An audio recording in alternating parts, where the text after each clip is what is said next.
just to explain, you've prosecuted many federal cases. Right. What is the bar? What if you're a career federal prosecutor, what is your duty to do when you prosecute a case? What's the first step? Yeah, it's a really interesting question, Hugh, because it's more than just the legal standard there. The legal standard, theoretically, just to get the indictment is simply probable cause, which is, pretty low. There's the joke about how get the grand jury to indict a ham sandwich. That joke is because it's one-sided. The prosecutor goes in, there's no cross-examination, there's no opposing counsel. You just put on the case, sometimes just one question to your agent. That's what makes it relatively easy, practically, and the legal standards low. But before you do that, you need to first present to your supervisors, typically in a prosecution memo.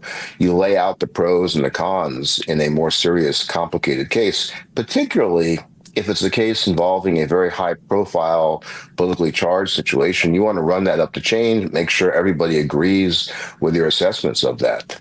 And in your assessment of that, it's not even just the evidence. Again, the bare evidence might be, okay, it sounds like a crime if we prove it. Instead, the Justice Department has a manual that guides U.S. attorneys. You have to be certain that at trial, you could prove it beyond a reasonable doubt. So even though the legal standard for indictment is actually just probable cause, the real standard you're working with is proving this beyond a reasonable doubt. Then you say, yeah, I think we can do this at trial. Here's the evidence. Here's why. So those are the steps that you'd have to go through. And I'll add one more kind of twist in this tale, which is apparently they presented not 2, but 3 charges to the grand jury. And the grand jury only returned 2, meaning they did something called a declination on one of them. I can't tell you how rare that is because you don't bring in charges, we'll just throw it up in the air and see what the grand jury does here. And for them to decline, in my 11 years of DOJ, I only saw 1 declination. And the other piece to it, which I'm not sure we covered as deeply in the piece I wrote, is the vote was also very weak. Right. You only need a majority, and they barely got the majority in those 2. Those 2 things would tell a prosecutor, this is a very poor case. I had cases where we had the votes, but back at the office talking to the supervisor, they're saying, you barely got the majority here. We either need to shore this up, or is it a signal it's just not a case worth bringing? So all those are very, very weak signals on this case. So normally, this would be the subject of lots of discussion. They've got a weak case. Mm-hmm. But it looks here like the discussion is not about the weak case. The discussion is about going after one of Trump's enemies. Because, right, as you say, it seems that the career prosecutors, who are professionals, who, like you, serve regardless of the president, they serve regardless of who's holding the Senate or who's holding the House, they are there to serve the Constitution. Mm-hmm. They're not getting involved. Some of them have either fired or been left, or either left voluntarily or been fired. So this is now in the hands of people that are loyal to Trump, I think. Is that a fair summation of this case? It seems more than fair, because also another unusual step was Ms. Halligan, as the new U.S. attorney, apparently personally presented the case to the grand jury. And that's extremely unusual. You wouldn't have like the top person. I mean, they have a lot of things to do, but they're actually showing up presenting the case. She also went to court when the indictment was returned to the magistrate judge. She had some snafus when she was there, probably due to inexperience, and haste makes waste. But the whole point here is, how come she was by herself? Maybe she wanted to get the credit of personally being there, but there was nobody else with her. And there is a suggestion there that she's having trouble finding the career people to do it. So that's highly unusual. And you've seen that a lot in the Trump DOJ, is top officials actually showing up in court to do the dirty work, the wet work. And that's very odd, because usually they're too busy. They're better qualified people who are really up on the case. So it could be a sign that they're really having trouble finding people. So just spell out, what's the next steps in this case? James Comey has not yet appeared in court. So can you just explain when's he going to be in court and what happens then? Yeah, the next step is something they call an arraignment, and that's where he will show up in court. And I think that's coming up on the 8th or the 9th of October. and he'll be there with his lawyer or legal team. And it's a pretty straightforward process where the judge is simply letting him know he has these charges. His lawyer will typically waive a reading of the indictment, meaning we don't want to have the whole thing read to the world at this point. I mean, it's fine. There is an indictment. And then he'll plead not guilty. Everybody pleads not guilty the first time up.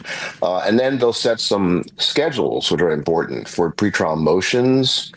Maybe they'll pick a trial date, but definitely there'll be a schedule for pretrial motions. And this particular court, where they are, the Eastern District of Virginia, is nicknamed the Rocket Docket because they move very quickly. So I would watch for the judge to have them on a very tight timetable.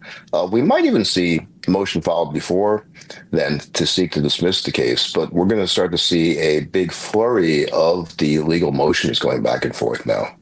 Now, when normally when these are filed, it's up to the judge, but this case may well go elsewhere, right? This is a case that raises a whole load of questions, potentially. Is it potentially possible for this to end up in front of the Supreme Court in some shape or form? It's potentially possible. It would be really unusual for the criminal case at this stage to get there. I mean, generally speaking, you need something called a final determination in the case. There's got to be something dispositive in the case that's happened for it to be appealed. If, for example, there's a very nouveau type of argument made of immunity, as you saw in Trump's cases, then it might start to work its way up because the point would be we can't even get further in the case until we decide this. Here, the main argument Comey's people are probably going to make is selective prosecution, meaning he was picked out because he opposes Trump. Probably not going to go all the way to the court. Usually that would be heard at the district court level, the trial judge, and the judge rules one way or the other, and it's probably not going to keep going at this point. Later, it could be appealed. And I think you saw an example of that with the Hunter Biden situation, right, where he argued selective prosecution. But it'd be very rare to be able to stop the criminal case in its tracks and take it all the way up to the high court before you can finish the case.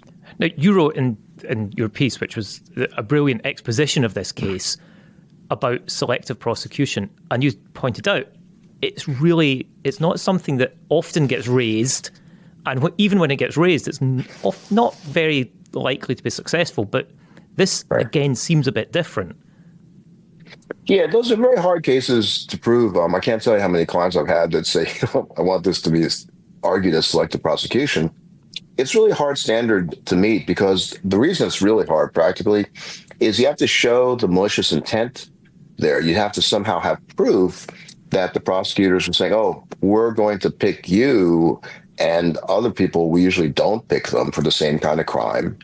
And there has to be some idea that it's a little bit different than vindictive prosecution, which is where you've raised some argument and they're making it worse for you. Selective really goes to why they picked you. So you can imagine that prosecutors are not going to write down in their notes or emails to each other, we're going to get this guy, we're going to pick him because we really don't like him. They're not going to say that.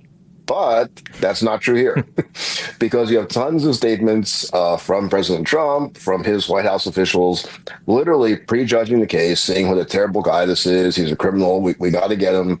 Telling Pam Bondi, the Attorney General of the United States, you got to get this guy. What's the delay here? That's what makes this such an unusually strong case for selective prosecution is you have all these public statements for them to go with. And that's really kind of unheard of. It's also good news for arguing there's terrible pretrial publicity that could prejudice the case as well, given who's talking about it.